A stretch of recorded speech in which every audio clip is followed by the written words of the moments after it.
તો આજના દિવસે બજારની વાત કરીએ, સપ્તાહના પહેલા દિવસે બજારમાં તમને થોડુંક ઉપલા સ્તરેથી દબાણ આવતું દેખાયું છે. આજે શરૂઆત બજારની એક પોઝિટિવ થઈ હતી, ખાસ કરીને નિફ્ટીએ 24,791 સુધીના હાઈ બનાવ્યા, પરંતુ ત્યારબાદ ઉપલા સ્તરેથી થોડુંક દબાણ આવતું જોવા મળ્યું અને નિફ્ટી અને સેન્સેક્સ લાલ નિશાનની અંદર બંધ થયા છે.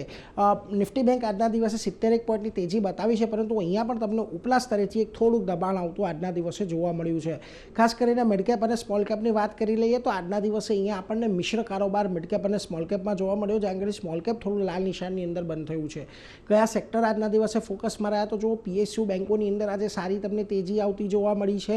આ ઉપરાંત રિયલ્ટી, સરકારી કંપનીઓ, ઓઇલ એન્ડ ગેસ કંપનીઓ, આ બધી જગ્યાએ તમને આજે એક સારી ખરીદદારી આવતી જોવા મળી છે. જ્યાં આગળ દબાણ રહ્યું એમાં ડિફેન્સ કાઉન્ટર હતા, ઓલમોસ્ટ ઇન્ડિયા ડિફેન્સનું જે ઇન્ડેક્સ છે 1.5% જેટલો ઘટ્યો. આ ઉપરાંત ઓટો ફાર્મામાં પણ થોડી ઘણી વેચવાલી આજના દિવસે તમને રહેતી જોવા મળી.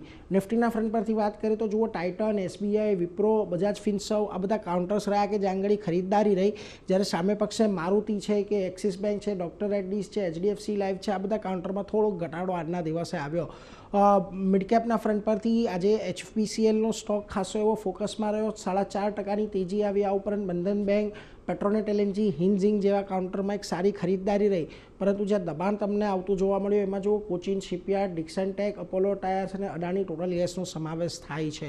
હવે આજના દિવસે પણ આપણે એક 24,800-850ની ઉપર જવાનો પ્રયાસ કર્યો, પરંતુ સફળ ન થયો. હવે જ્યાં સુધી 24,800ની ઉપર નથી જતા ત્યાં સુધી નિફ્ટી તમને 24,600-24,700ની વચ્ચે થોડું કન્સોલિડેટ થતું જોવા મળી શકે છે.